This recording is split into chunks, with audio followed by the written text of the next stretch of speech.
Good morning বন্ধুরা। আজকে বুধবার আর এখন ওই সকাল 8:30টার মতো বাজে। আজকে অনেক সকালে ঘুম থেকে উঠেছি আর প্রায় সকালের সব কাজকর্ম কমপ্লিট। এখন এই কুলগুলো নিয়ে আমি বসেছি। কালকে রাত্রেবেলা ওই 500 গ্রামের মতো কুল এনেছিলাম, তো আচার বানাবো জন্য, কারণ স্নিগ্ধা প্রচণ্ড ভালোবাসে আচার খেতে, সে যে কোনো আচার হোক। আর আজকে স্নিগ্ধার পাপা 4 দিন পর আসছে। এবার এই কুলগুলো যেখানেই থাকবে এত দুর্গন্ধ বেরোয়, মানে আমার তো দুর্গন্ধই লাগে একেবারে, যখন অনেক কুল একসঙ্গে থাকে পুরো ঘর কুলের গন্ধে ভর্তি হয়ে যায় আর কেমন একটা মাথা ব্যথা করে, আমার এরকম মনে হয়। তো যার জন্য সকালবেলা কাজকর্ম সেরে এই কুলগুলোকে 2-4 বারের মতো ভালো করে ধুয়ে নিয়েছিলাম। তারপরে কুলের ভোঁটাগুলোকে ভালো করে ছাড়িয়ে নিয়ে এখন হলুদ দিয়ে মেখে আর মাঝখান থেকে একটু করে ফাটিয়ে রোদে দেব। আজকে প্রচণ্ড রোদ উঠেছে, জানি না কেন, সকাল থেকে প্রচুর রোদ বেরিয়েছে আজকে। আর কুলটা এনে মনে হচ্ছে ভালোই করেছি, এত রোদে একদিনে একটু শুকিয়ে যাবে, তারপরে আচারটা বানিয়ে স্নিগ্ধাকে দেব। ও এত খুশি হয়। আমি খুব একটা পছন্দ করি না আচার, কিন্তু স্নিগ্ধা খুব পছন্দ করে। ওর বাবাও আবার খেতে পারে না আচার, মানে টক জিনিসও খেতেই পারে না। তো কুলগুলোর মধ্যে একটু হলুদ দিয়ে দিয়েছিলাম, নুন কিন্তু দিইনি, হলুদ দিয়েছি।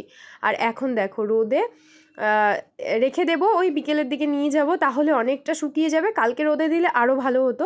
তো আমি কিন্তু একদিনেরই রোদ দিয়েছিলাম। আজকে অনেক দিন পর আবার পাপাকে পেয়েছে, তার জন্য পাপার ঘাড়ে উঠে এখন বসে আছে। অনেক দুষ্টুমি স্নিগ্ধার বাকি আছে। আর এইদিকে আমি হেনা করে নিয়েছি সকাল সকাল, কারণ অনেক দিন হলো হেনা করা হয় না। অনেক দিন বলতে অনেক মাস হয়ে গেল। পুরো শীতে আমি হেনা করতে পারিনি, হেনা করলে আমার ঠান্ডা লেগে যেত। আর হেনা করে দুটো বেড কভার ছিল, তো সেটাকে আগে কেচে দিলাম, কিছুক্ষণের মধ্যেই শুকিয়ে যাবে, আজকে যে পরিমাণে রোদ উঠেছে। অনেকদিন পর আজকে হেনা করলাম, হেনা করে তারপরে জামা কাপড়গুলো কেচে দিয়েছি, কারণ পুরো শীত হেনা করতে পারিনি, ঠান্ডা লেগে গেছিলো, যার জন্য মানে হেনা করার পরই আমার মামস হয়ে গেছিলো, ভয়ে হেনা করিনি। এখন থেকে আবার শুরু করেছি। এখন প্রায় প্রত্যেক সপ্তাহে একবার করে অন্তত করতে হবে, তাহলে চুলটা একটু ঠিক হবে। চুলের আগাগুলো কেমন একটা খসখসে হয়ে গেছে, মানে চুলে কিছু ব্যবহার না করলে যা হয়। আর শীতকালে একটু মানে চুলটা এলোমেলো হয়।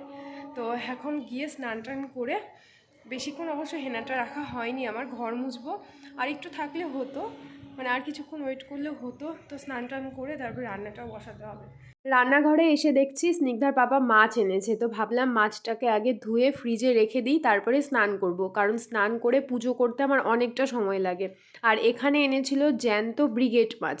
আর আমার ঘরে যখনই ব্রিগেড মাছ আসে তখনই কাঁচা মাছের ঝোল রান্না করি। তোমরা হয়তো অনেকে শুনে ভাববে যে কাঁচা মাছ আবার কী করে হয়, তো আমিও জানতাম না, শ্বশুরবাড়িতে গিয়ে নতুন খেয়েছিলাম। আর তারপর থেকে আমার বেশ ভালো লাগে। আমি শুধু এই ব্রিগেড মাছ আর কাতলা মাছ যদি কখনো আনে, আর যদি বলে যে জ্যান্ত ছিল, তখনই আমি করি। তো আজকে অনেক রান্নাবান্না করেছিলাম, সব কিছুর ভিডিও আর করিনি, শুধু মাছটা কিভাবে বানিয়েছিলাম সেটা তোমাদের দেখিয়েছি। আর এই কাঁচা মাছের ঝোল অনেকেই কিন্তু খায়। আর এদিকে আমি ভাত বসিয়ে দিয়েছিলাম, কিন্তু ভাতের মার পড়ে গেছিলো ইন্ডাকশনের ওপরে, যার জন্য ভালো করে আগে মুছে নিলাম। আর তারপরে দেখো এর মধ্যে দিয়ে দিয়েছিলাম আলু, আর আলুগুলো অবশ্যই এইভাবে কেটে নিতে হবে যখন এইভাবে কাঁচা মাছের তরকারি করা হয়। তারপরে দিয়ে দিলাম টমেটো, আর এখানে কুচি করে পেঁয়াজ রেখেছিলাম, আর 4-5 কোয়ার মতো রসুন ছিল, সেটা একটু থেতো করে দিয়ে দিলাম। আর এখানে এইবার দিয়ে দেবো হচ্ছে পেঁয়াজ। পেঁয়াজ কুচি করিনি, পেঁয়াজটাকে ঘষনিতে ঘষে নিয়েছিলাম। পেঁয়াজ কুচি করে দিলেও হয়, সেটাও ভালো লাগে, কিন্তু ঘষনিতে ঘষে দিলে কি হয়, একটু অন্য রকমের ফ্লেভার হয়। তো আমি এখানে একটু বেশি করে পেঁয়াজটা নিয়েছিলাম, ওই একটা পেঁয়াজ আর একটা অর্ধেকের মতো। তো এবার পেঁয়াজটাকে দিয়ে দিলাম, তারপরে হচ্ছে আদা আর জিরে বাটা দিয়ে দিলাম। তো জিরে গুঁড়ো যদি থাকে, যখন আমি আদা দিই তখন ঘষনিতে ঘষে দিই। তারপরে দিলাম হচ্ছে তেল দিচ্ছি এখন, এর আগে দিলাম হলুদ গুঁড়ো, আর সঙ্গে দিলাম শুকনো লঙ্কার গুঁড়ো। এরপরে মাছগুলো দিয়ে দেবো। মাছগুলো ওই 3-4 পিসের মতো হয়তো মাছ নিয়েছিলাম, কি 5 পিস 6 পিসের মতো মাছ নিয়েছিলাম। এই যে দেখো এই কাঁচা মাছগুলো এবার ভালো করে দিয়ে দিলাম, দিয়ে সুন্দর করে মাখিয়ে নেব কিছুক্ষণ। মাখালেই টেস্ট বেশি সুন্দর হয়, মানে যত ভালো করে মাখানো যায়, অনেকটা চিকেনের মতো বলতে পারো।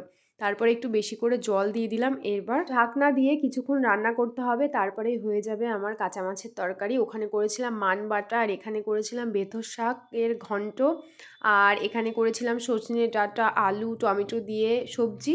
সবজি বলতে কি বলে, চটচটি বলে, যাই হোক কিছু একটা বলে।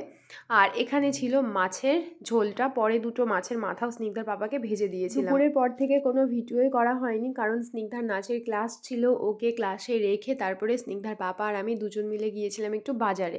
ওখান থেকে এসে যা হয়, অনেক রকমের কাজ থাকে। তো স্নিগ্ধার খাবারটা তৈরি করে আমি এখন বাসন মাজছি, কারণ প্রচুর বাসন আছে। সেই দুপুর থেকে বাসন আমার জমা হতে থাকে, একেবারে রাত্রেবেলা মাজি। আবার সকাল থেকে যে বাসনগুলো জমা হয় সেগুলো আমি দুপুরবেলা মাজি। আমার সবসময় বাসন মাজতে একেবারেই ভালো লাগে না, যার জন্য আমি যখনই বাসন মাজি আমার পুরো বেসিন ভর্তি হয়ে যায়। তো যাই হোক, এখন বাসনগুলো মেজে নিয়েছি। এবার বাসনগুলো ভালো করে ধুয়ে স্নিগ্ধাকে খাওয়াবো, কারণ একটু রাত্রি হয়ে গেছে। আর যখন আমি একা থাকি তখন কিন্তু সব সময়ের মধ্যে হয়ে যায়, কিন্তু যখনই স্নিগ্ধার পাপা থাকে সব এলোমেলো হয়ে যায়।